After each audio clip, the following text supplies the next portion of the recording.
అసలు ఏంటిదంతా అభి? నువ్వు ఈ కళ్ళజోడుతో కలిసి పూనాకి వెళ్తున్నావా? ఐ మీన్ నేనేమనుకున్నానంటే మనకి ఇది ప్రైవేట్ ట్రిప్ లా ఉంటుంది, ప్రైవేట్ మూమెంట్స్ ఉంటాయి అనుకున్నాను. దీనికి నేను ఎన్నో ప్లాన్స్ వేసుకున్నాను. ఎప్పుడు ప్లాన్ వేసావు? ఆ ప్రొడ్యూసర్ యాడ్ గురించి మాట్లాడడానికి వచ్చినప్పుడు ఇది నేను నీకు చెప్పాలని అనుకున్నాను. కానీ ఏం లాభం? నువ్వు వెళ్ళి ఈ కళ్ళజోడుతో కలిసి ఎంజాయ్ చేయి. నాకు ఏ ట్రిప్ కి వెళ్ళాలని లేదు, ఎవరితోనూ వెళ్ళాలని లేదు. అంటే అభి నీకు నాతో కూడా రావాలని లేదా? స్వీట్ హార్ట్, నువ్వు ఎవరో కాదు, నువ్వు నా ప్రాణం. నేను బయట వాళ్ళ గురించి చెప్తున్నా. నేను నీతో పాటు కాకపోతే ఇంకెవరితో వెళ్తాను చెప్పు? అఫ్ కోర్స్ వెళ్ళాలని ఉంది. Thank you. నీకు కొంచెం కూడా మేనర్స్ అనేదే లేదా? ఇద్దరు వ్యక్తులు ప్రైవేట్ గా మాట్లాడుకుంటుంటే నువ్వు అవన్నీ వింటావా? సిగ్గుగా లేదా నీకు? ఓ ఆఫ్ కోర్స్, నీకు సిగ్గెందుకుంటుంది? సిగ్గైతే నాకు కదా ఉండాలి. పిలవకుండా మీ ఇంటికి వచ్చేస్తున్నాను, వచ్చి నీ భర్త మీద పడి పడి మాట్లాడుతూ ఉంటాను కదా. యు నో వాట్ అభి, తను మన బంధాన్ని ఏమందో తెలుసా? అక్రమ సంబంధం. Are you serious? Yes. Society తనని గౌరవంగా చూస్తుందట, కానీ నన్ను, నీ తనుని మాత్రం నీచమైన దృష్టితో చూస్తుందట. అలాగే అనింది తను. అండ్ యు నో వాట్, తను నన్ను చెంపదెబ్బ కూడా కొట్టింది. నన్ను చాలా ఇన్సల్ట్ చేసింది తను. అందుకే ఇప్పుడు నేను తను నన్ను ఎలా చెంపదెబ్బ కొట్టిందో తనని కూడా అలాగే కొట్టాలి. తనని నువ్వే కొట్టాలబే. గో. నేను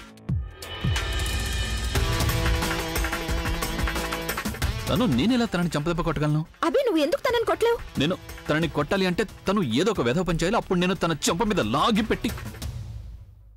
అభి తనుని చెంపదెబ్బ కొట్టింది, నీకు కోపం రావడం లేదా? వస్తుంది, నాకు చాలా కోపం వస్తుంది, చాలా కోపం.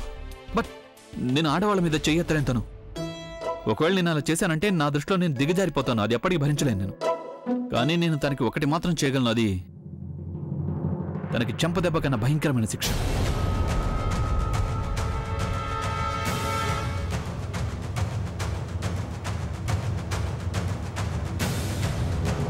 అభి, బహుశా మనం ఈ ప్లాన్ ని పోస్ట్పోన్ చేయాలేమో. ముందు నువ్వు దాక్కో. నువ్వు నా పాకెట్లో దాక్కో. అభి నేను కర్టన్ వెనుక దాక్కుంటాను. పాకెట్లో ఎలా పడతావు?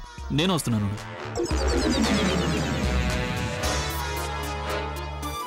అభి, ఏం చేస్తున్నారు మీరు? ఇద్దరు కలిసి కట్టెల్ని మూసేస్తున్నారు. బహుశా మనం రాకుండా టైంలో వచ్చామేమో. నానమ్మా చెప్పు. నానమ్మా ఏంటి ఇలా వచ్చారు? మేమిద్దరం నీ పని మీద వచ్చాం. మాకు ఇక్కడికి రావాల్సిన అవసరమే ఉంటుంది. ఉదయాన్నే మీరిద్దరు షూటింగ్ కి బయలుదేరాలి కదా. మేము అనుకున్నాము ప్యాకింగ్ చేయడానికి మీ ఇద్దరికి కాస్త సాయం చేస్తే బాగుంటుందని. వద్దమ్మా, నేను చేసుకుంటానుగా, మీకెందుకు శ్రమ? అవునానమ్మా, ఎలాగూ ప్యాకింగ్ చేయడంలో ఎక్స్పర్ట్ తను కదా. లేదు లేదమ్మా, ప్యాకింగ్ నువ్వు చేస్తే అలసిపోతావు. ఆ అలసటతోనే ప్రయాణం చెయ్యాలి. మళ్ళీ అలసిపోతావు. అక్కడికి వెళ్ళాక అలసటతో నిద్రపోతావు. నువ్వు అక్కడ నిద్రపోతే మాకు శుభవార్త ఎలా చెప్తారు మీరు? అది సరే అభి, నువ్వు నాకు చెప్పు. నువ్వు ఈ ఏసీని ఎందుకు ఆపేసి ఉంచావు? పైగా కట్టెలను కూడా మూసేశారు. మీ ఇద్దరికి ఉక్కపోస్తున్నట్టు లేదా? అరే నానమ్మా, చాలా గాలి వస్తుంది కదా చూడు. అయినా ఇది ఇల్లు కదా నానమ్మా, బీచ్ కాదు కదా. సరేలే, మేము వెళ్తాము. మీరు ప్యాకింగ్ చేయక్కర్లేదు, కట్టెన్లు తీయక్కర్లేదు. ఇక మేమెందుకు ఇక్కడ? పద.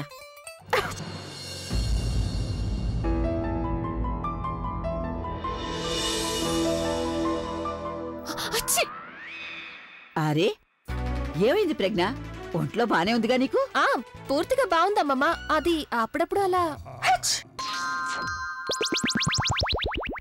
అరే ఇప్పుడు నువ్వైతే తుమ్మలేదుగా? అవునానమ్మా, ఈసారి నేను తుమ్మాను. ప్రతిసారి తనే తుమ్మాలేంటి? అదేంటంటే అందరి ముందు తుమ్మేటప్పుడు చేయి పెట్టుకోలేదంటే ఆ ఇన్ఫెక్షన్ స్ప్రెడ్ అయిపోతుంది. అందుకే నువ్వు వెళ్ళి కట్టెలు తీసేయ్. ఫ్రెష్ గాలి వచ్చిందంటే అప్పుడు ఇద్దరికి కూడా తుమ్ములు ఆగిపోతాయి. అలాగే.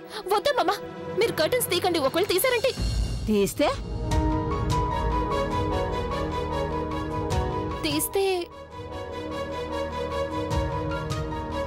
తీస్తే మేము మళ్ళీ కట్టెల్లో ముయ్యాలి కదా, అందుకని.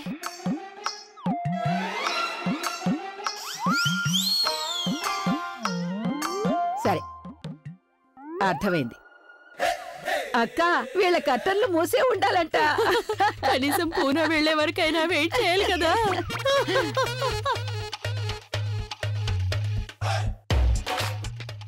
అది క్రేజీ.